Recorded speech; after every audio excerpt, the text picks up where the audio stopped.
George Kell Motor Company player of the game is the quarterback, number 1, Eli Alcorn. And Eli, another outstanding effort, and just, kind of talk about what went on out there tonight. I mean, the Hounds win again, the offense rolled. Yes, sir.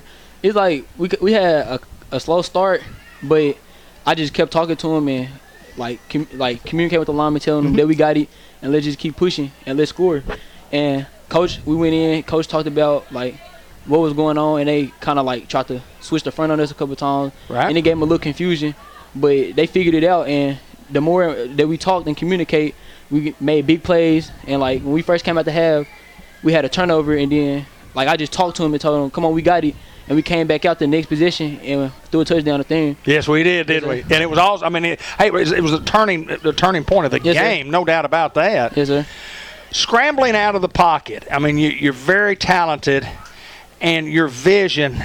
Talk a little bit about your vision and what you see, because it's simply incredible at your age that you can do some of the things that you do. But talk about your vision when you see a play. Well, coach called a play, and I just as I say go. So for the play to go, I just keep my eyes downfield. That's why I just try to keep my eyes downfield, because you may know that where it will come open. And then as me running, still looking down the field, they help me a lot. And I stay after practice, and I just work on dropping back and looking down, keeping my eyes downfield. I do bag drills, shuffling drills, looking down the field, and the pass. The pass I threw the crease 2 times. It was the same play, but it's I work on that in practice. After practice, I stay after and I work on it, because coach tell me that's something they can be my best play when I leave Newport. I can be known for their play. Absolutely. Well, there's no doubt about it. You find open receivers as well as anybody. You come out of the pocket as well as anybody that I've ever seen that's played this game here. Yes, and you're a young guy, and I know this winning's in your blood, is it not? Yes, sir, it is. When's the last time you were the quarterback we lost a football game? Do you remember? A while ago. It's been a long time ago, hasn't it? Yes, sir. Talk a little bit about those guys up front, because those guys battle for you. Those guys up front. I trust them. I really do. It's sometimes we might have a slow start, but I always believe that they can get it done. And they stay after practice a while, and they continue to work. And as they stay, I see them, and they push me to stay to get better, because we all need to get better. And there's really, they don't quit. They sure don't. They keep playing, don't they? I got to ask you this, change the subject a little bit. You hadn't had a chance to really think about college and all that, but subject-wise and school-wise, how's that going? What do you like? What's your favorite subject in school?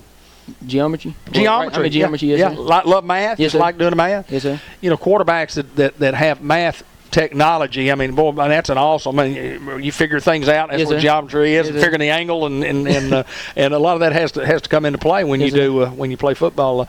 But I want to talk about your defense too, because tell me about your defense. If we don't hold them, we don't want to outscore people. 55-53. But our defense was awesome tonight. Talk a little bit about them. I feel like they did good, and our linebackers, they did real good.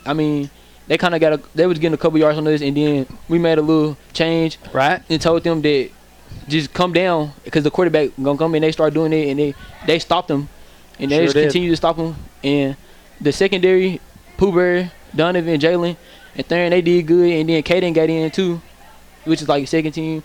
Chris Reynolds got in, he did good. Yes, he did. Rotating just about everywhere. Everybody really did good. They gave it their all. Yeah, Chris had a couple of touchdown passes tonight, Eli, and Theron had a big kickoff return that we got a penalty, got it called back. But boy, it was a momentum swing at that time. But anyway, several momentum swings, but we win this thing going away, and we're 2/3 the way through from the non-conference schedule. We're going to go to Lone Oak, and just you guys got to just continue to play hard and get better. You got to get better. Theron told me last week. He said, what we want to do every week. And I told Coach Hadley about it. And he said, that's philosophy we're going to have. He said, our goal is to go 1-0 this week. Yes, sir, this week. And that's what we did. Yes, we went 1-0 this week. And the same thing next week. That's exactly right. Yes, sir. This is Eli Alcorn, and let me tell you what, he's the quarterback. He's the guy. He's number 1. That's why he wears number 1. He's a fine young man, and he is the George Kell Motor Company player of the game. Thank you, Eli. Yes, sir. Subway in the Newport Walmart Supercenter coaches report. Coach Mark Hansley and Coach Hansley, the Newport Greyhounds are 1-0. 1-0 again. That's what we are for this week, and that's the goal. That's it. Talk a little bit about this football game tonight.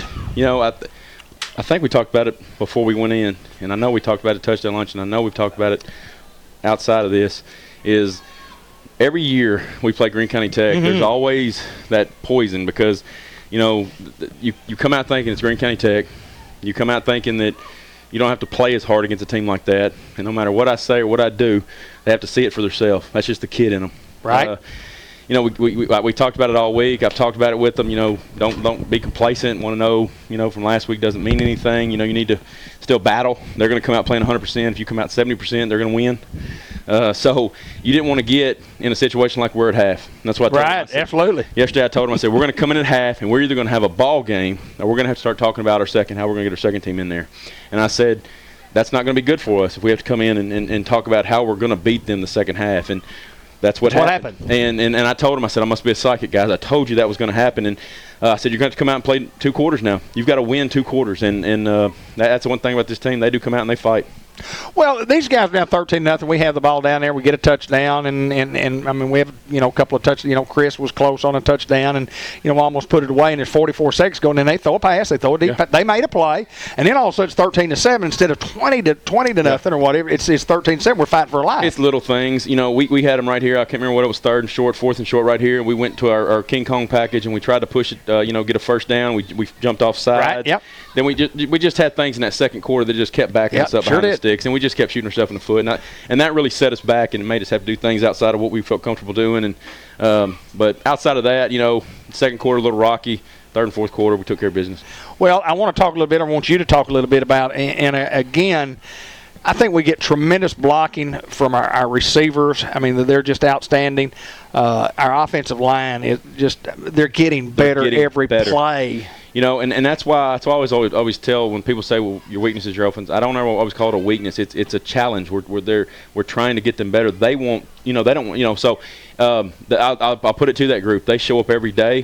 Coach Johnston's been great with them. He feeds them breakfast. He gets them. He's really trying to make them come together. And that's what I told him. I said, I need you to be the best offensive D-line coach in the state. And he's really pulling them together and doing a fantastic job. And they're getting better, and that's what we need to see, because this group, all we got to have is a crease. And if they can get just that crease, man, we can be dangerous.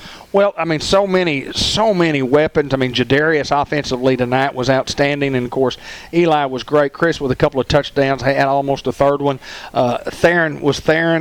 Eli was Eli, and Clemmy was Clemmy, and you just go on and on down the list, and we just got so many. Biggers was good, and from a offensive standpoint, with a good offensive line, perimeter blocking, and guys that are willing to play for the betterment of the team, can be a very dangerous. Yes. I was telling somebody right down there a while ago, when you have a quarterback who's supposed to be a runner and he's throwing for 200 yards a game, it makes you, as a defensive guy, you don't know what to do. That's you don't correct. know how you want to play him. You want to play him loose. You want to blitz. What do we really do? It kind of leaves you in a bad spot. And then when you talk about, well, we're gonna double up Monquell, we're gonna double up Theron. Well, then what are you going to do with Chris Reynolds? Right. What are you going to do with Donovan Biggers? That's right. What are you right. going to do to Clemmy? So you can't double everybody. And I think the great thing about what we do and how we do it is there's always an answer. It doesn't matter if it's on the 2-man side or the 1-man side. We can throw quick hitches on this side. It's a screen game on the 2-man side, or run the box if you keep it light. So there's so many things that we can do to get the ball around, and it's dangerous kids. I mean, you can't double everybody. And tonight, we kept trying to spray it out to Chris, and then we trying to open up. We could get something deep to Theron, and it's just a dangerous group of boys that can be very explosive. Defensively, our kids get after it. Yeah. Talk a little bit about that. Being a young group, the one thing that we knew they were aggressive. We went into the spring being very simple. We told the kids we're going to be simple, but we will be aggressive. That's the one thing we will be, is aggressive. And when you talk about Jakeven Davis, you're talking about a kid that just comes down. And you don't see his hits, you hear them. I mean, you can be on the sideline, it's Jakeven, because it's just a solid thud hit. As far as like Antoine, he's starting to figure out. You throw in Jamario Ballantyne that comes in. Our 2 edges, and I've said this. I think I said it on the show before the game. Is when our 2 edges are playing as good as they are with Clemmy and Jadarius Reed. Right. If they're playing at their best, we are unstoppable defensively. I would agree. And if those safeties can run fit off of them and they can stay deep on pass, the safeties are the main goal of what we got to to be successful, is our safeties and our outside linebackers. And our outside linebackers are there, and our safeties are starting to figure out. And I think by the time we get in our conference schedule, I think they're going to be a tough unit. Well, I'm looking forward to it, and I'm looking forward to next week. It's on the road to Lone Oak, and the first time we're away from home. Of course, we did have a scrimmage game away from home, and always a tough place to play. But let's enjoy the victory that we had tonight. And again, we're going to approach it. We're 1-0, and I love what Theron said it best last week. We're trying to be 1-0 this week, and we tried to be 1-0 this week, and that's what we're going to try. We're going to try to be 1-0 next week. It's little things. If you start thinking, well, I'm going to be 10-0, that's too far of a goal. Sure. And I love that, and I hope the whole team takes that same mentality, because the most important game is the one that we got coming up, and Lone Oak's the most important game of our year. Congratulations on the victory tonight. The Hounds 43-14, I believe is what it was, and then Hounds just controlled in the second half. And as always, our show is brought to you by Subway and the Walmart Super Center, and we thank the Sampsons for what they do for us and our program. This is Coach Mark Hinesley. Until next time, so long, everybody, and go Hounds.